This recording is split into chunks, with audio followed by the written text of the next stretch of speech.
So, can you guys hear me at the back of the room if I talk like this? Okay, let me just see how much time I have. Okay, I think I got it.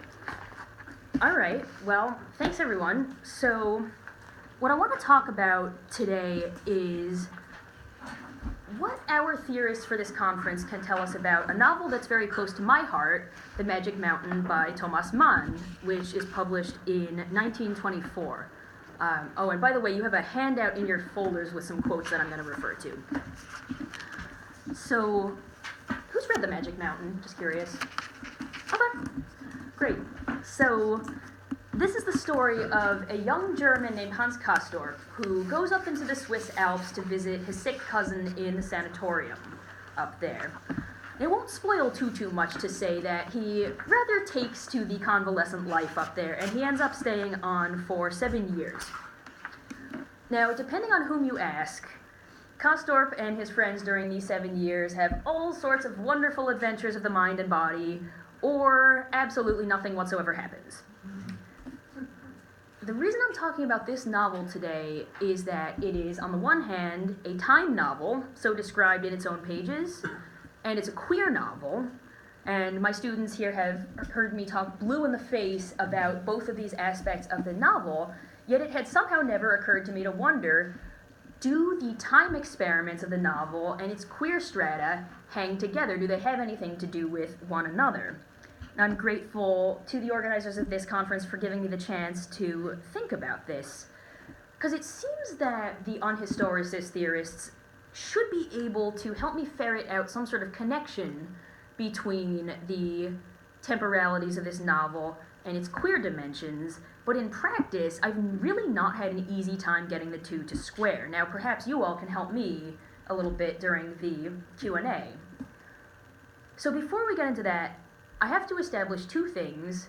In what respect is this a time novel, and in what respect is this a queer novel? So, starting with time novel, Zeitroman. The novel calls itself that twice, about midway through. Fortunately, the narrator says what is meant by that. It is meant, he says, in a double sense. First, in that the novel conducts, at the level of its form, conducts these formal experiments meant to render the subjective experience of time and of different temporalities. That's the first meaning of Zeitroman. The second is that time itself is an explicit subject of the novel. It's explicitly thematized. Now, there are two temporalities or shapes of time that dominate this novel that I want to talk about. The first one is figured as a rift, a gash in time that separates before from after. I'm going to read a little bit from the foreword to this novel, and that's on your quote handout. So the narrator is speaking directly to the reader at this early moment in the novel. He says, "The problem with our story is that it is much older than its years. Its datedness is not to be measured in days. It does not actually owe its pastness to time. The extraordinary pastness of our story results from its having taken place before a certain turning point, on the far side of a rift that has cut deeply through our lives and consciousness. It takes place back then, long ago in the old days of the world before the Great War. It took place before the war then, though not long before. But is not the pastness of a story that much more profound, more complete, more like a fairy tale, the tighter it fits up against the before?"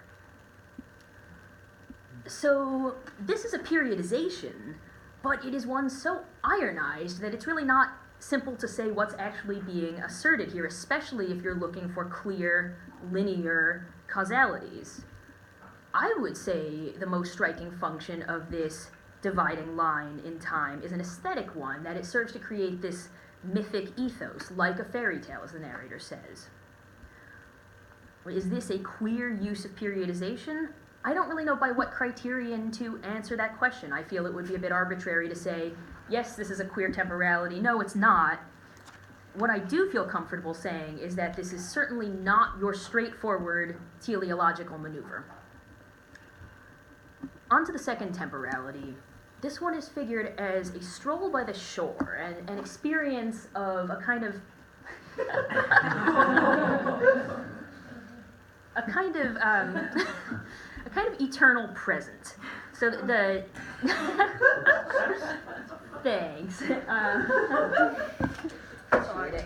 It's all good. It's kind of perfect. Yeah, it kind of is. Yeah, speaking of vacation scenes, which we're about to be.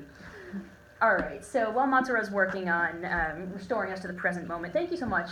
I'm going to read a little bit from the middle of the novel, and this is the narrator speaking directly to the reader and kind of philosophizing. He says, this is your second quote. There are situations in life on Earth in which a confusion and obliteration of temporal and spatial distances, ending in total dizzying monotony, is more or less natural and legitimate, so that immersion into its magic during a vacation, for instance, might likewise be considered legitimate. We are talking about a stroll by the shore, a marvelous state of lostness. You walk, and you never get back home on time because you are lost to time and it to you. Time drowns in the unmeasured monotony of space. Where uniformity reigns, there is no time. In any case, we are speaking of vacation scenes, of fantasies and moments of leisure of which the moral intellect quickly has its fill, like a vigorous man who has rested long enough in the warm sand. So the argument here is that by ensconcing himself in the sanatorium, Castorp has fled the workaday life down below with all of its progressive, linear temporality. The novel calls this effect, quote, hermetic magic, as in the spatiotemporal realm that is hermetically sealed off from that of the world down below. One possible reason why this novel is called The Magic Mountain. So this is a 7-year vacation from both labor and progressive time. And why? Because our Hans Castorp is no vigorous man. Now this image of the vigorous man who has rested long enough in the warm sand, it makes an argument. The point of that image is that the vacation magic of the eternal present is vulnerable. It's subject to interruption. The diachronic has a way of bursting rudely in upon synchrony. And it won't spoil too much to say that at the end of the novel, there is just such an interruption, and it is totally rude. Third quote. It was a historic thunderclap that shook the foundations of the earth. But for us here, it is the thunderbolt that bursts open the magic mountain and rudely sets its entranced sleeper outside the gates. Now, that thunderclap is the great rift from the beginning of the novel, the outbreak of the Great War. So the novel is framed both formally and thematically by these shapes of time. The beginning, the Great Rift, is introduced. The end, the Great Rift, is actualized, and it bookends the 7-year stroll by the shore of the eternal present. So, to the question, is there anything queer about these not quite straight temporalities? Before we get into that, I have to say, in what respect is The Magic Mountain a queer novel? There's 2 ways to answer that question. An obvious one, and one that I personally think is more interesting.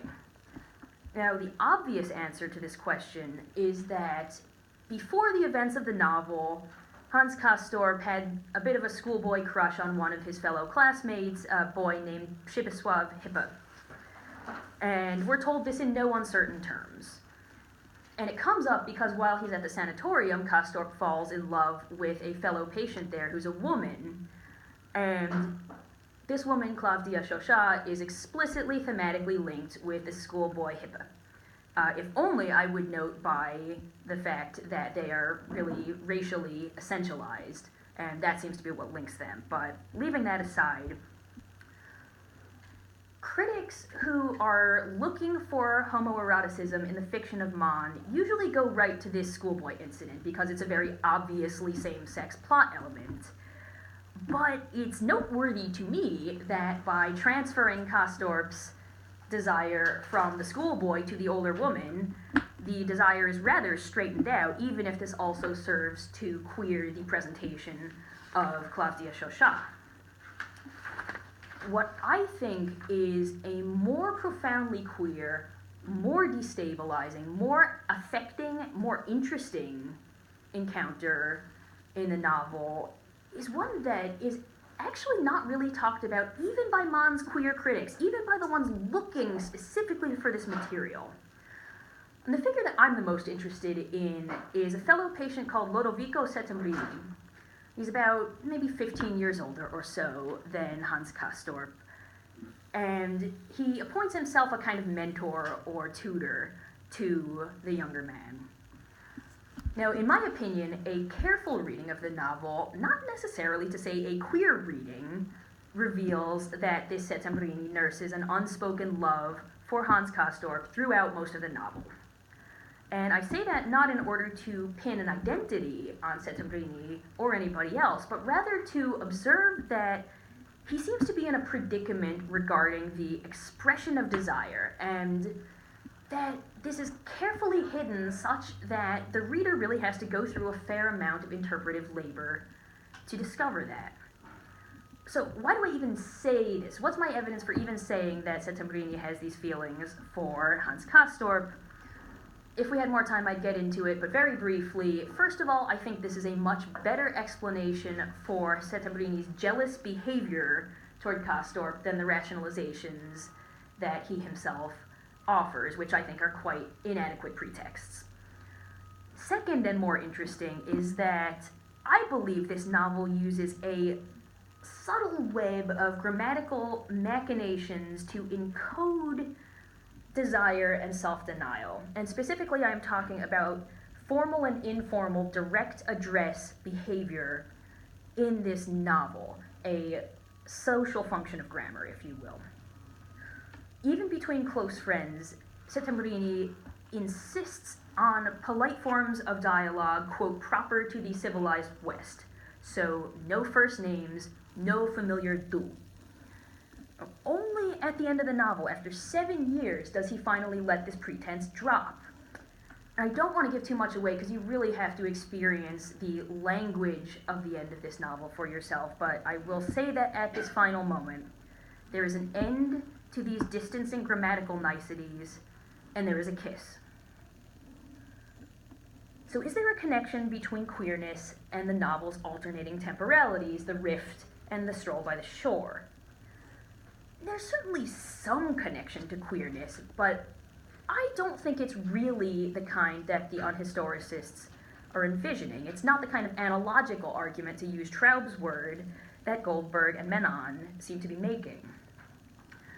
What I do think is, I'll say, queer enabling about these temporalities is mostly the fact that, quite practically, they disrupt the social regimes that exist before the war with all of their rules and logics, including those that regulate desire.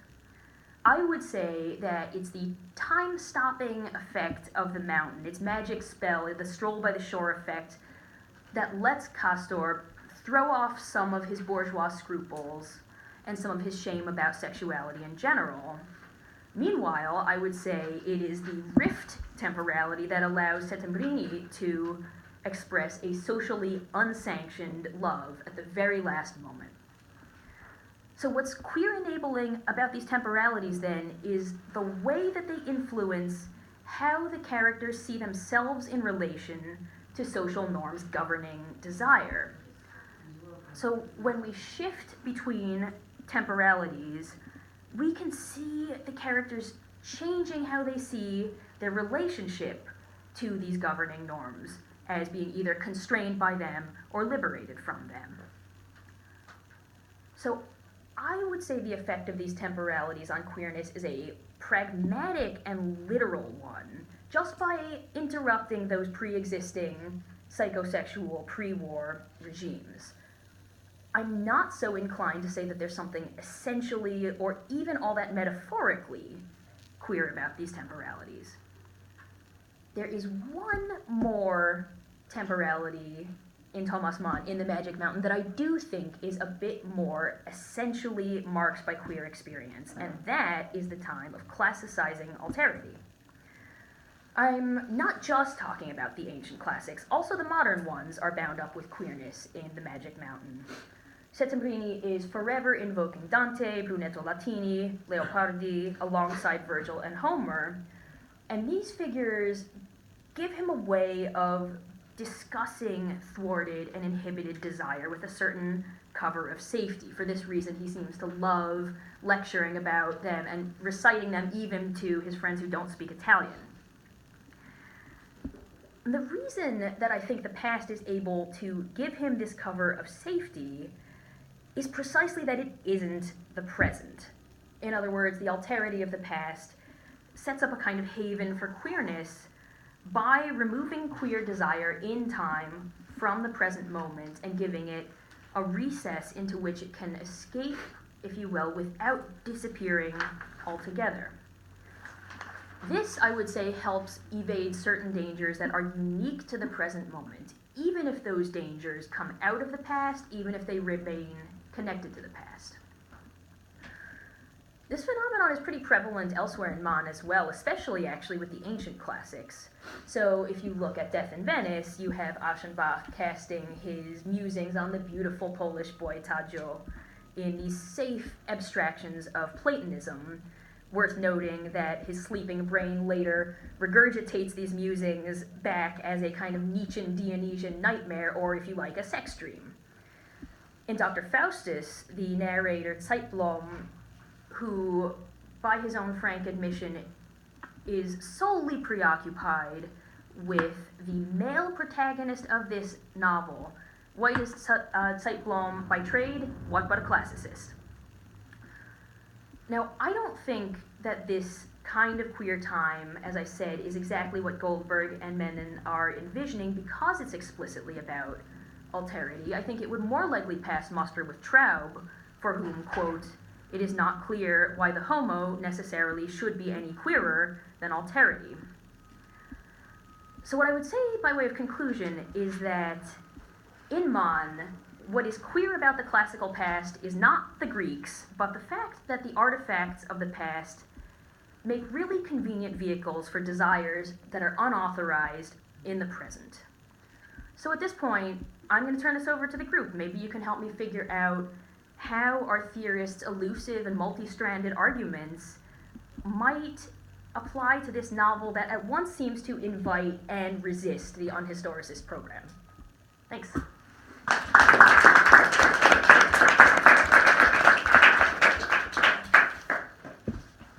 Thanks both for terrific talks, and I think that they entangle rather exquisitely.